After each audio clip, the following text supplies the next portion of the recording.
Irmãos, é o seguinte, o tema de hoje, eu queria que projetasse aqui, ó. O tema de hoje, pode projetar. Meu Deus do céu. Falou de casamento. 5 oceanos. Irmãos, eu ouvi essa música. E essa música falou muito ao meu coração, mas muito, muito mesmo. A letra dessa música, a profundidade dessa letra. E eu fiquei ouvindo a semana inteira, semana a semana. Eu falei, meu Deus, eu quero pregar algo sobre isso, porque há uma verdade incrível no texto da palavra de Deus. Mas antes de lermos, aliás, você pode procurar aqui, ó. Lamentações, capítulo 2, verso 13. Abra a sua palavra.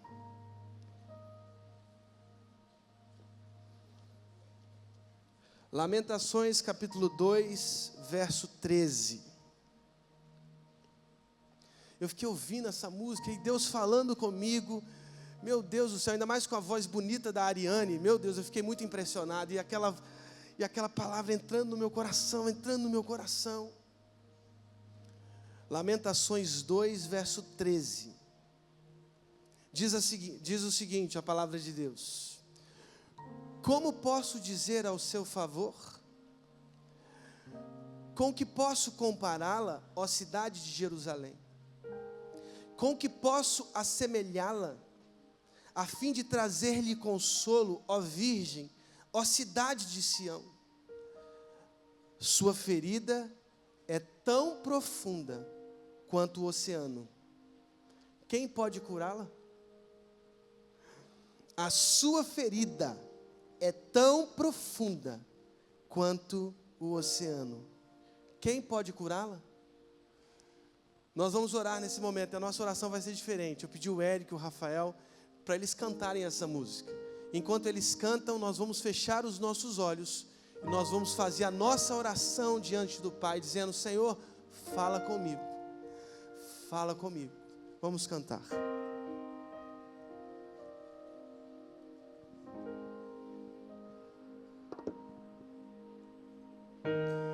O horizonte nos separa, há 5 oceanos entre nós,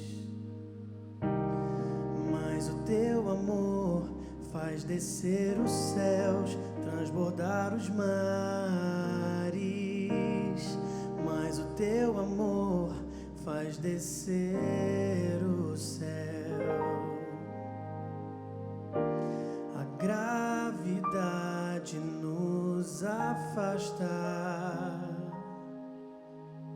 há mais que um mundo inteiro entre nós, mas o teu amor faz rasgar o véu, me chamar de filho, mas o teu amor faz rasgar o véu. O teu amor cruzou terra, céu e mar, só pra me abraçar, só pra me abraçar.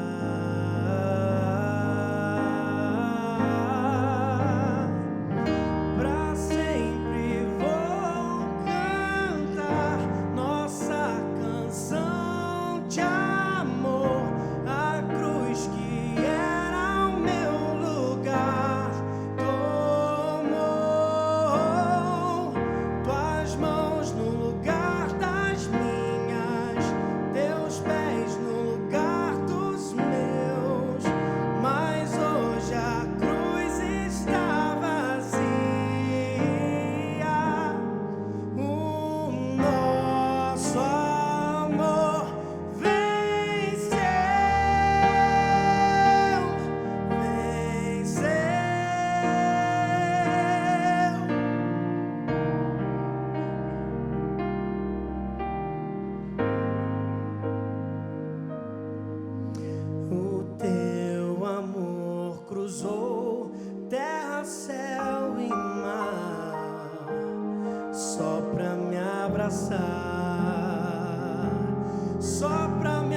abraçar.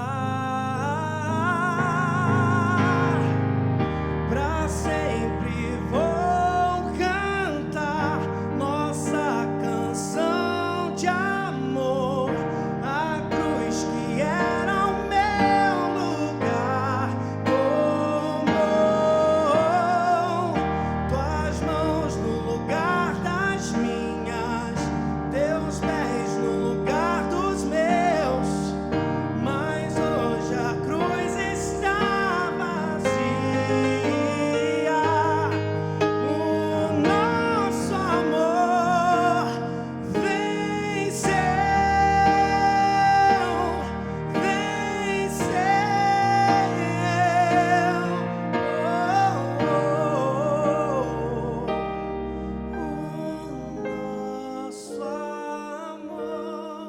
venceu.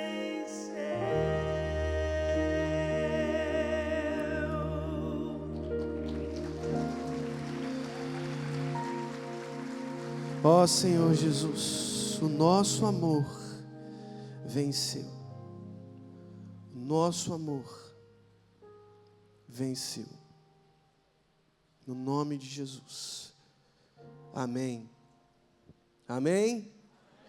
Sua ferida é tão profunda quanto o oceano. Irmãos, essa música fala sobre um horizonte oceânico que se interpõe entre o coração do homem e Deus. Há um infinito que nos separa da redenção dos nossos próprios deteriorados corações. Há um infinito, um vazio. Eu me lembrei de um livro chamado As Flores do Mal, de Charles Baudelaire, que é um escritor francês do século XIX. Há um poema nesse livro chamado O Homem e o Mar, e ele diz que no mar o homem se descobre, porque o mar é o próprio espelho onde o homem contempla a sua mágoa. E aí ele diz: homem, ninguém sondou teus fundos abismos, mar, ninguém jamais viu os teus tesouros íntimos. Há uma similaridade entre o mar e o homem, o vazio. Há uma ferida, diz o poeta das Lamentações, há uma ferida tão profunda quanto o oceano, e a sua pergunta é: quem pode curá-la? Quem pode curar a ferida que se alojou no coração do ser humano? Irmãos, é uma pergunta sem resposta, sem saída. Há, sem dúvida, uma ferida oceânica aberta no coração humano. E essa ferida é intransponível, porque o coração humano é insondável. Há nele esses fundos abismos. Nós não somos capazes nem de discernir as raízes do nosso próprio mal. Há uma dor infinita em nós, há uma ferida aberta em nós, e ela é oceânica. Quem pode curá-la? Pergunta o poeta das Lamentações. Quem pode curá-la? É interessante porque as Lamentações, o livro das Lamentações, são 5 grandes poesias que aprofundam de maneira surpreendente a meditação bíblica sobre o sofrimento humano. O autor das Lamentações, o poeta, quer investigar as causas do sofrimento humano. Por que sofremos?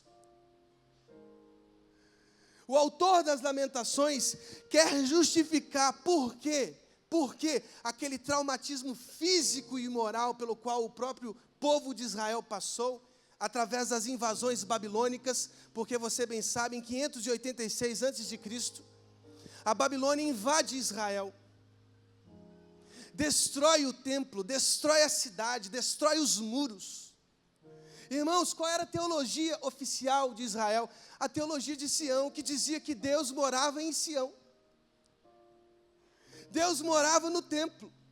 E essa teologia promovia uma certa segurança. Se Deus mora em Sião, se Deus mora no templo, se Deus mora em Jerusalém, não seremos destruídos. Só que em 586, uma ferida se abre no coração do povo de Israel. Os babilônicos invadem Israel, invadem Jerusalém, destroem os muros, destroem o templo, destroem os dias festivos, as festas fixas, destroem a lei, destroem a espiritualidade de Israel. E a pergunta é: por que estamos passando por tudo isso? Por que estamos passando por tudo isso? E é interessante porque a Bíblia tem inclusive uma historiografia inteira para falar sobre o sofrimento causado pelas invasões babilônicas, pelas deportações babilônicas, porque isso trouxe uma dor inconteste no coração do povo de Deus. Mas é interessante porque os poetas, ao contrário dos historiadores, eles conseguem ir nos porões da alma humana e conseguem perceber, talvez com uma nitidez, com um olhar um pouco mais profundo, o porquê. Por que sofremos? Há uma ferida oceânica em nós, há uma ferida nos nossos corações. Quem pode curá-la? É a pergunta do poeta. E o texto inteiro das Lamentações são esses lamentos, essas elegias, essas poesias construídas para compreender a causa do sofrimento. Por que sofremos? Por que nós sofremos? Por que você sofre?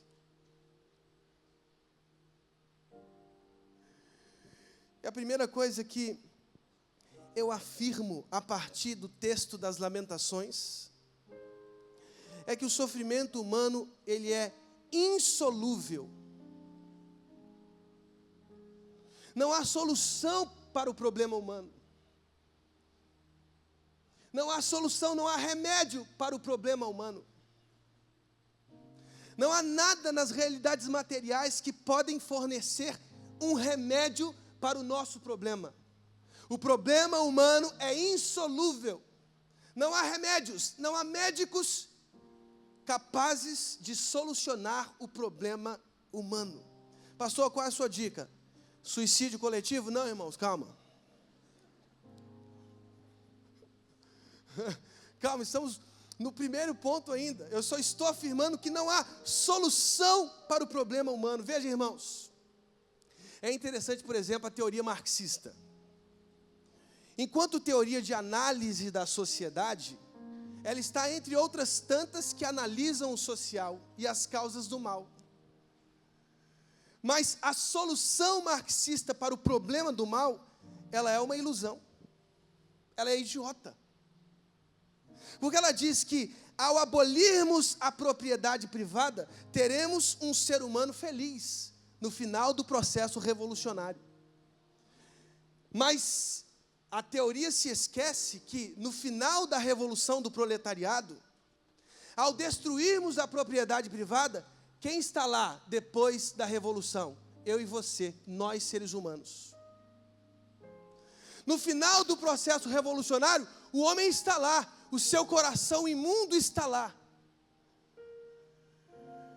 É interessante como, normalmente na história, os oprimidos se tornam os opressores. Por quê? Porque nós somos assim, esse é o nosso coração.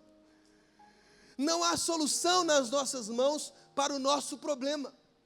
E você vai entender por quê. Não há solução. Construa uma revolução, faça uma revolução e no final dela estaremos todos nós com os nossos corações e com as nossas pulsões de morte. No final do processo estamos lá, eu e você, os nossos corações, porque não há problema, não há solução para o sofrimento humano. O sofrimento humano é insolúvel, não há redenção para o nosso mal. Essa obsessão marxista pela redenção material da realidade é uma ilusão. O ópio contra o qual Marx lutou tornou-se o seu próprio ópio. Ao enxergarmos as nossas máculas, as nossas manchas, estamos lá, todos nós, inteiros, com os nossos problemas, as nossas maldades. Não há. Até a sublimação de Freud, As nossas pulsões, quando se convertem em um objeto e em um objetivo diferente. As nossas pulsões, como resolver as nossas pulsões sexuais? Sublimando. Vamos fazer arte, vamos fazer ciência, qual é a solução? Nenhum. Porque quem é o ser humano? Um ser desejante, cuja única realidade é a própria insatisfação. Sabe qual é o nosso problema? Que somos insatisfeitos. O nosso coração é insatisfeito. Por mais que você viva o seu desejo, no final dele, você está lá humilhado. Tem um autor chamado Schopenhauer que ele diz assim: há duas humilhações para o desejo. O desejo humano nos humilha de duas maneiras. Sabe como? A primeira é quando nós realizamos o nosso desejo. Quando nós realizamos o nosso desejo, estamos lá no final dele, humilhados. Humilhados. Essa é a sensação depois da realização do desejo. Uma outra forma do desejo nos humilhar é quando nós não o realizamos. Irmãos, qual é a solução do homem? Não há nenhuma solução. Por mais que você realize todos os seus desejos, você continuará sendo insatisfeito, pois essa é a sua condição. Talvez você diga assim: mas minha mulher não me satisfaz no meu casamento. Aí você procura outra, segunda, terceira, quarta, quinta, sexta. E eu vou te dizer, vai para a sétima, oitava, nona, e no final dela você estará lá com o coração insatisfeito. Mas me prova isso biblicamente. João capítulo 4, conhece a mulher de Samaria? Que buscava água e disse Jesus: se você me conhecesse, você me pediria uma água que satisfaria os seus desejos, que satisfaria o seu coração insatisfeito. E aí Jesus vira para ela e diz assim: vá lá chamar o seu marido. O que ela disse? Não tenho marido. Por quê? Porque ela teve quantos outros? 5 maridos. Você, maridão, que se acha fortão, bonitão, malhado, você é incapaz de satisfazer o coração da sua mulher, porque no coração da sua mulher há uma insatisfação infinita. Você que acha que vai se satisfazer numa relação e se casa nessa ilusão, você percebe que lá dentro do casamento, o seu coração vai continuar insatisfeito, não pelo casamento em si, mas porque o seu coração só pode ser satisfeito em Deus. Em Deus. Em Deus. Em Deus. O coração do homem é insatisfeito, ele busca a satisfação dos seus desejos, mas o desejo e a realização desse desejo sempre nos humilha, porque ao final da realização do nosso desejo, o nosso coração está lá insatisfeito. A mulher samaritana teve 5 maridos, poderia ter sido 6, poderia ter tido 7, 8, 9, e o seu coração continuaria insatisfeito, porque só Deus, só Jesus, que é a água da vida, pode tirar das nossas bocas, dos nossos lábios, da nossa língua, a sede. Só Deus. Sobre o sofrimento humano é insolúvel, a nossa ferida é oceânica, nós não podemos transpor a nossa dor. Segunda coisa, o sofrimento é mais insolúvel ainda, porque não reconhecemos onde estão as raízes do nosso sofrimento. Veja lá, olha o que diz o verso depois do verso 13 que lemos. Veja só, verso 14 do capítulo 2 de Lamentações, diz assim: as visões dos seus profetas eram o quê? Falsas e inúteis. Eles não expuseram o seu pecado para evitar o seu o quê? Cativeiro. As mensagens que eles lhe deram eram falsas e enganosas. Sabe o que esse texto diz? Que os profetas eram falsos e inúteis. Por que eles eram falsos e inúteis? Porque eles não expuseram o pecado de Judá. A verdade é que o sofrimento se torna ainda mais insolúvel, porque nós não reconhecemos as raízes do nosso sofrimento. E as raízes do nosso sofrimento, irmãos, porque o homem é um problema insolúvel? Porque as raízes estão em nós mesmos, nos nossos próprios corações.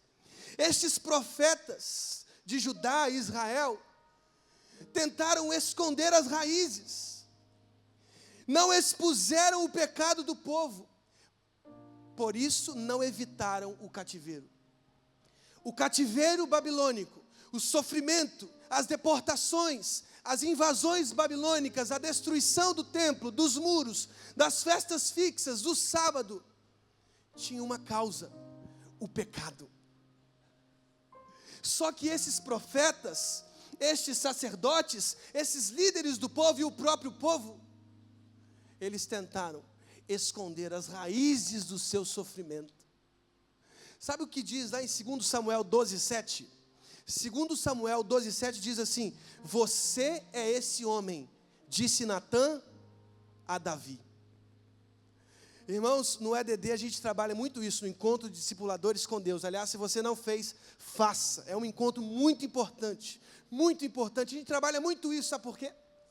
Porque Davi, depois do seu erro, depois de ter adulterado com Betseba, ele quis fazer o quê?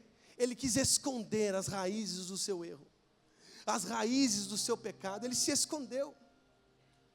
E essa tentativa de ocultamento, de escondimento, tornou a dor de Davi ainda maior, tornou o pecado de Davi ainda maior, porque ao não expor o seu coração, o seu adultério, o que Davi fez? Davi quis esconder, e aí ele mandou Urias, para onde? Para frente de uma batalha. Nessa batalha, esse soldado tão fiel ao seu povo, ao exército do seu povo, ele o quê? É assassinado. Davi assassinou um homem digno, um homem ético, um homem responsável, espiritual, na tentativa de esconder o seu pecado. Irmãos, não adianta esconder o seu pecado, não adianta esconder os seus erros, não adianta culpar a economia, não adianta culpar a estrutura, não adianta culpar a matéria, não adianta culpar o corpo. Os pecados estão na nossa própria decisão, no poder da nossa decisão. Não adianta esconder. Eu já conversei com gente, teve uma vez que um rapaz disse assim, ele perdeu um trabalho, ele disse para mim: pastor, eu perdi um trabalho. Os meus chefes não compreendiam o que eu fazia. Eu acreditei, a primeira vez que ele perdeu, mas ele perdeu uma segunda vez. Perdeu o segundo trabalho, ele disse: eu fui muito perseguido, pastor. Irmãos, isso é fato verídico. Eu fui muito perseguido, pastor, então eu perdi o segundo emprego, então ele foi para o terceiro. O terceiro trabalho ele também foi perseguido, e por isso, por causa dessa o mundo inteiro persegue aquele jovem, irmãos. Todas as vezes que ele foi mandado embora, alguém estava perseguindo aquele rapaz. E aí teve uma vez que eu fiz uma pergunta desconcertante, chata: irmão, talvez o problema não esteja em você? Desde a criação, Adão tentando esconder, dizendo: a culpa foi Eva. E de fato foi mesmo, viu, gente? Estou brincando. Foi Eva, foi a serpente, foi os ETs que invadiram. Irmãos, nós vamos culpando várias coisas, porque nós não queremos compreender os nossos erros. Você foi mandado embora? Faça uma autocrítica. Melhore o seu comportamento na empresa.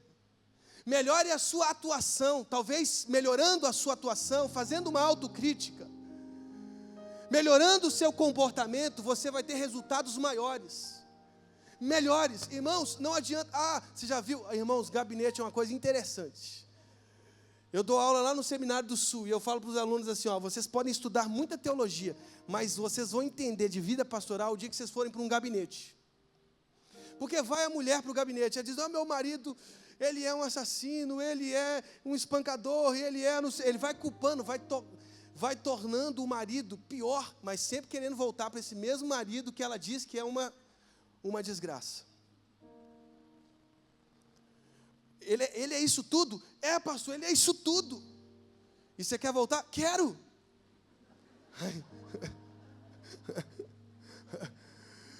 Por quê? Porque essa esposa diz que o problema do seu casamento está no seu marido. E da mesma forma, para não falar que é uma crítica de gênero aqui, o marido também vai no gabinete. E quando ele chega lá, o que ele diz? É aquela mulher, pastor. Ela não me respeita. Ela não espreme laranja de manhã para mim, levando o suco de laranja na cama. Ela não faz ovos mexidos para mim. A comida dela queima, 6 dias de 7 na semana. E ele vai culpando. Por quê? Porque ele não suporta o fato de que ele mesmo causou tudo isso. E ele vai culpando. Esse escondimento, esse ocultamento piora ainda mais a situação do casamento, porque nenhum dos dois se enxerga no problema do casamento. Se o marido pensar assim, o que eu estou errando? O que eu estou fazendo de errado? Eu acho que eu não estou sendo carinhoso. Eu não estou sendo carinhoso. Eu vou fazer mais carinho na minha esposa. Eu vou fazer um cafuné no cabelo dela. E eu vou arrumar, eu vou lavar as louças na cozinha. E eu vou ajudar ela a arrumar a casa. Eu vou sair, eu vou ir no cinema com ela. Eu vou lá no cinema, nós vamos de mãos. Mulher gosta disso, né? Tem que ser de mão dada. Você vai de mão dada, bota no alto, vai assim, de mãos dadas, como um vencedor no shopping. Aí você vai de mãos dadas para o cinema. E aí você leva uma rosa para ela num dia. Aí você leva um bombom da Copenhagen. Irmãos, eu te digo, vai melhorar ou não vai melhorar o casamento? Vai melhorar. Coisa simples. E se a mulher pensasse assim, o problema deve estar em mim. Sabe o que eu vou fazer? Eu vou tratar melhor o meu marido. Eu vou fazer uma pipoca. Hoje é o jogo do Flamengo. Vou fazer uma pipoca. Eu não sou flamenguista, viu, gente? Aliás, eu tenho uma rejeição incrível, ontológica sobre o Flamengo. Mas eu vou fazer. Ele é flamenguista, ele gosta de ver o jogo. Ele é atlético, a grande nação, a nação alvinegra, Atlético Mineiro, né? Quem tem um cruzeirense aqui, gente? Meu Deus do céu, as raposas são símbolo da maldição na Bíblia, viu? Mas, eu sempre quis dizer isso, mas agora deu certo. Eu vou preparar uma pipoca, e ele vai assistir o jogo dele, e eu vou desamarrar o sapato dele, e ele vai ficar com o pé lá para o alto, vendo o jogo do Flamengo, e eu vou fazer a melhor comida para ele hoje. Nossa, eu vou abraçá-lo, eu vou beijá-lo, eu vou dizer que ele é meu herói, que ele é o cara, que eu gosto muito de ver os resultados do trabalho dele, de que ele é uma pessoa incrível. Eu te pergunto, irmãos, o casamento vai melhorar? Vai. Por que a gente não faz isso então, irmãos? Homens, por que a gente não muda a nossa postura? Por que a gente sempre pensa que elas estão erradas? E de fato estão, estou brincando. Por quê? Por quê, irmãos? Porque nós temos a mania de esconder os nossos erros. Mas a questão é que Natan chega para Davi e diz assim: você é esse homem. Sabe como que Agostinho define o sofrimento do homem? Ele diz assim: o distanciamento e o afastamento de Deus por parte de um homem que decide por si mesmo, por livre vontade. O afastamento de Deus, o distanciamento de Deus e a escolha pelas coisas inferiores, dentre elas inclusive Ele mesmo, essa é a causa do nosso sofrimento. Por que sofremos? Sabe por quê? Porque resolvemos, pela nossa própria decisão, afastar da presença de Deus. De Deus. Quando nos afastamos de Deus, quando a gente reconhece que houve um afastamento de Deus, um distanciamento da presença de Deus, os nossos corações se distanciaram. promovendo essa distância oceânica entre nós e Deus. Porque o salário do pecado é a morte, mas o dom gratuito de Deus é a vida eterna. Se nós compreendêssemos que foi a nossa própria decisão, no exercício do nosso próprio livre-arbítrio, que escolhemos nos afastar de Deus e amar as coisas inferiores, inclusive a nós mesmos, se nós compreendêssemos isso, os nossos corações se voltariam hoje para Deus. Não adianta fugir da causa, não adianta esconder a causa, vale a pena, sabe o que fazer? Olha o que diz o verso 40 do capítulo 3. Capítulo 3 de Lamentações, verso 40, diz assim: examinemos e coloquemos à prova os nossos caminhos, e depois voltemos ao Senhor. Examinemos e coloquemos à prova os nossos caminhos, e depois voltemos ao Senhor. Levantemos o coração e as mãos para Deus que está nos céus, e digamos: pecamos e nos rebelamos, pecamos e nos rebelamos, e tu não nos perdoaste. Tu te cobriste de ira e nos perseguiste, massacraste-nos sem piedade. Tu te escondestes atrás de uma nuvem, para que nenhuma oração chegasse a ti. Meu Deus, que forte isso! Se confessarmos os nossos pecados, confessarmos os nossos erros, e aí, vamos para um último momento dessa palavra. Sabe o que acontece? Deus transpõe a nossa ferida oceânica. Deus transpõe a nossa ferida oceânica. Se reconhecermos os nossos erros, as nossas falhas, as nossas iniquidades, o quão os nossos corações estão voltados para as coisas inferiores, inclusive nós mesmos. Se reconhecermos isso, olha o que diz Lamentações, capítulo 3, a partir do verso 19, diz assim: lembro-me da minha aflição e do meu delírio, da minha amargura e do meu pesar, lembro-me bem disso tudo, e a minha alma desfalece dentro de mim. Todavia, lembro-me também do que pode me dar esperança. Graças ao grande amor do Senhor, é que não somos consumidos, pois as suas misericórdias são inesgotáveis, renovam-se cada manhã, grande é a sua fidelidade. Digo a mim mesmo: a minha porção é o Senhor, portanto nele porei a minha esperança. O Senhor é bom para com aqueles cuja esperança está nele, para aqueles que o buscam é bom estar tranquilo pela salvação do Senhor.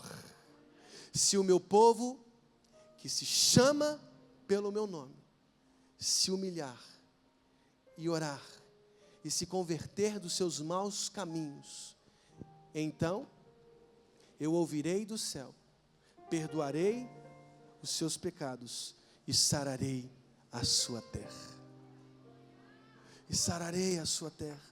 Sararei a sua terra. Ah, irmãos, até as próprias feridas que Deus faz, Ele cura. Porque há feridas que Deus faz para que a gente compreenda, para que a gente entenda. Sabe qual um grande problema que os pais enfrentam hoje? Porque eles não querem frustrar os seus filhos. Sabe o que acontece? Eles criam meninos mimados e enjoados, que não conseguem ouvir o não em lugar nenhum. Esse é o problema da educação dos pais hoje. Eu me coloco nesse problema, porque eu sou pai de 2 crianças. E a verdade é que os pais precisam ser aqueles mesmos que frustram os seus filhos. Mas o que você está querendo dizer com isso, pastor? Ué, irmãos, o seu filho pede pirulito o tempo todo. Eu te digo, você vai dar para ele pirulito todo dia? Não vai, porque senão você vai causar no seu filho um problema. Toma pirulito, toma pirulito, toma pirulito. Quero pirulito, toma pirulito, toma pirulito. Se seu filho disser assim: pai, eu decidi não tomar um remédio. Eu não vou tomar essa injeção. E a injeção é o único remédio para curar o problema do seu filho. O que você vai fazer? Nossa, eu acho que essa reflexão sua, meu filho, é uma reflexão muito interessante. Esse tipo de educação, irmão, eu já estou cansado disso, sabia?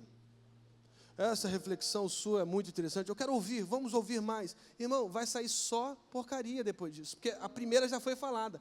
A tendência é piorar. Você tem que colocar remédio no teu filho. Para colocar remédio no Luca, eu amarrava toalha na perna, no braço, abria a boca e enfiava remédio. Era assim, irmãos. Porque eu sei qual o significado desse remédio para o meu filho. Ele tinha que tomar aquele antibiótico. Ele dizia, não quero, pai, não quero. Ah, não quer? Então, beleza. Amarrava a toalha na mão, na perna. Ele ficava imóvel, abria a boca, antibiótico. Foi assim, 10 dias para resolver um problema. Senão, o que ia acontecer? Ia piorar. Ia piorar. Os pais precisam frustrar. Ah, pai, eu tirei uma nota ruim. Aí o pai, eu vou lá na coordenação pedagógica. Eu vou lá naquele professor maldito, eu vou lá conversar com ele. Porque se essa nota é ruim, foi por causa da coordenação pedagógica. Foi o professor que não ensinou direito. E ele não consegue enxergar que o próprio filho foi incompetente. Não estudou. Eu quando chegava com uma nota ruim, eu estudava lá no Colégio Militar de Belo Horizonte. Quando eu chegava com uma nota ruim em casa, meu pai, ele já resolvia o problema ali mesmo. Pode estudar. Pode estudar, pode estudar, pode estudar, pode estudar, pode estudar, pode estudar. Eu, lá no Colégio Militar de Belo Horizonte, tinha um negócio chamado FO negativo. Fato observado negativamente. Os militares são muito legais, né? Fato observado negativamente. Irmãos, eu recebi vários FO negativos. Tinha um negócio chamado estudo obrigatório. Você tinha que ir no sábado de manhã ou no domingo de manhã estudar trigonometria ao som de música, vou te falar, gregoriana. Irmão, imagina trigonometria com música gregoriana juntos, no mesmo espaço. Aí tinha o Sargento Campos, que colocava música gregoriana, e a gente estudando trigonometria, num sábado de manhã. Meu pai falava, vai lá, cumprir o seu estudo obrigatório. Ele me culpava ali mesmo, ele era agostiniano, a culpa é sua, a culpa é sua, vem com nota melhor. O problema é se você fez alguma bagunça, não é culpa da escola, o professor não tem nada a ver com isso, você é o culpado, porque a gente culpou o professor, culpou a escola, culpou a polícia, e agora a gente não tem referência nenhuma. Por quê? Porque nós somos os únicos absolvidos pelos nossos pecados. Deus faz a nossa ferida para a gente entender o nosso erro. Eu concordo com Elifaz, um dos amigos de Jó. Um dos amigos de Jó, no capítulo 5, ele diz no verso 18, porque ele faz a ferida e ele mesmo ata, ele fere e as suas mãos curam. Deus cura as nossas feridas, ele faz a ferida, mas Deus cura as nossas feridas. Ele faz e ele cura. É Deus quem cura a nossa ferida oceânica. É Deus quem transpõe esse abismo que existe entre o nosso coração não absolvido e o próprio Deus. Vá comigo em Apocalipse 5. Apocalipse 5 é um dos textos mais lindos da Bíblia. Apocalipse 5 diz assim: então vi, na mão direita daquele que está assentado no trono, um livro, em forma de rolo, escrito de ambos os lados e selados com 7 selos. Vi um anjo poderoso proclamando em alta voz: quem é digno de romper os selos e de abrir o livro? Mas não havia ninguém, nem no céu, nem na terra, nem debaixo da terra, que pudesse abrir o livro ou sequer olhar para ele. Eu chorava muito, muito, veja o que João diz, porque ninguém debaixo da terra, eu chorava muito porque não havia ninguém que fosse digno de abrir o livro e de olhar para ele. Não havia ninguém. É o abismo que existe. Ninguém pode abrir o livro daquele que está ali assentado no trono, selado por 7 selos, ninguém. E veja o caos, veja o sofrimento de João. Então, verso 5, um dos anciãos me disse: não chore, eis que o leão da tribo de Judá, a raiz de Davi, venceu para abrir o livro e os seus 7 selos. Depois, olha o leão que vira cordeiro. O leão que vira cordeiro. É sempre a caminhada de Jesus. Deus, um homem fraco. Deus, um homem frágil. Deus, a cruz. Deus, lavar os pés dos discípulos. Só o homem se ensoberbece. Deus não, Deus nos ensina o contrário. De leão a gente vira cordeiro. Depois vi um cordeiro que parecia ter estado morto em pé no centro do trono, cercado pelos 4 seres viventes e pelos anciãos. Ele tinha 7 chifres, 7 olhos, que são os 7 Espíritos de Deus enviados sobre a terra. Ele se aproximou e recebeu o livro da mão direita daquele que está assentado no trono. Ao recebê-lo, os 4 seres viventes e os 24 anciãos prostraram-se diante do cordeiro. Cada um deles tinha uma harpa e taças de ouro cheias de incenso, que são as orações dos santos, e eles cantavam um cântico novo: Tu és digno de receber o livro e de abrir os seus selos, pois foste morto e com o teu sangue compraste para Deus gente de toda tribo, língua, povo e nação. Tu os constituíste reino e sacerdotes para o nosso Deus, e eles reinarão sobre a terra. Irmãos, Deus em Cristo transpôs a nossa ferida oceânica, o abismo que nos separava de Deus.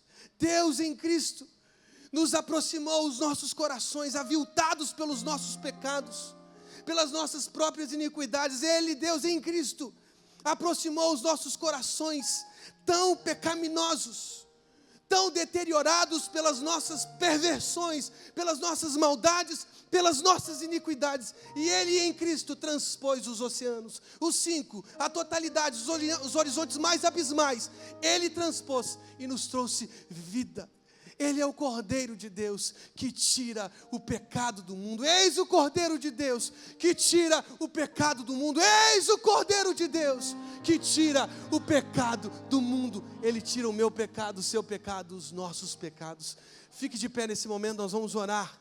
Nós vamos agradecer a Deus porque Ele é o Cordeiro. Não há solução para os nossos corações em nós mesmos, mas Deus em Cristo, Deus através do seu Cordeiro, trouxe um remédio. A questão é: você vai continuar doente? Você vai continuar doente? Você vai continuar doente? Irmão, se você descobre que você tem um cálculo renal, o que você faz? Você não vai suportar, você não aguenta. Você vai correndo para o hospital, coloca qualquer coisa: eu não aguento mais a minha dor.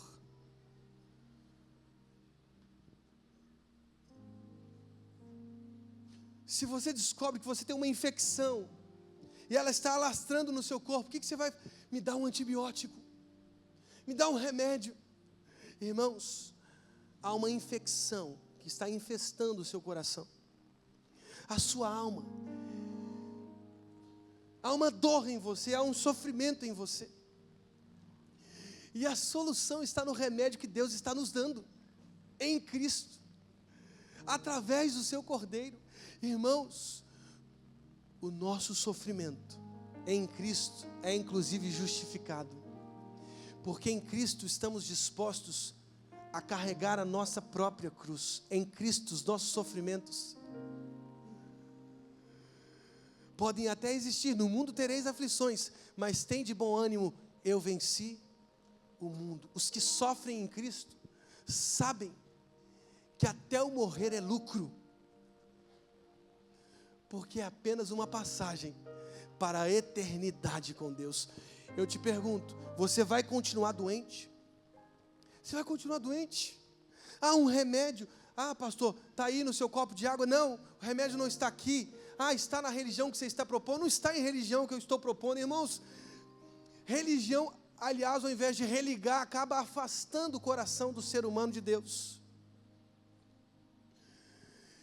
O verdadeiro remédio é Jesus. Ele diz: eu sou o caminho, a verdade e a vida. Ninguém vem ao Pai a não ser por mim. Eu sou a luz do mundo. A luz do mundo. A luz do mundo. Ô Juninho, escurece essa luz aqui. Escurece tudo. Não está escuro? Agora vai iluminando, devagarzinho. Devagarzinho, vai iluminando. Vai iluminando tudo. Tudo. Agora o templo inteiro. O templo inteiro. Eu sou a luz do mundo. Eu sou a luz do mundo. Eu sou a luz do mundo. Eu sou o bom pastor. Eu sou o bom pastor. Eu sou a água da vida. Eu sou a água da vida. Irmãos, em Cristo, em Cristo. Talvez você tenha entrado aqui certo de sua doença, certo do seu sofrimento, certo dos problemas pelos quais você tem atravessado. O remédio está em Jesus. Quando confessamos Jesus com verdade, como Senhor das nossas vidas, Deus transpõe os 5 oceanos e te abraça. Ele quer te abraçar hoje. Basta fazer uma oração simples, dizendo: Jesus, entra no meu coração. Eu reconheço os meus pecados. Me dê vida. Eu não aguento mais. Me dê vida. Você pode fazer essa oração agora. Feche seus olhos nesse momento. Se você quer fazer essa oração dizendo: Jesus é o Senhor da sua vida, diga assim: Deus, muito obrigado por esta manhã. Eu reconheço os meus erros. Eu reconheço os meus pecados. E eu te peço, Deus, perdoa os meus pecados. Perdoa o meu coração. Perdoa a minha vida. Eu entrego o meu coração a Jesus, o teu filho Jesus. Que ele se torne agora o Senhor da minha vida. Jesus é o meu Senhor. Jesus é o meu Senhor. E é no teu nome que oro. No nome de Jesus. Amém.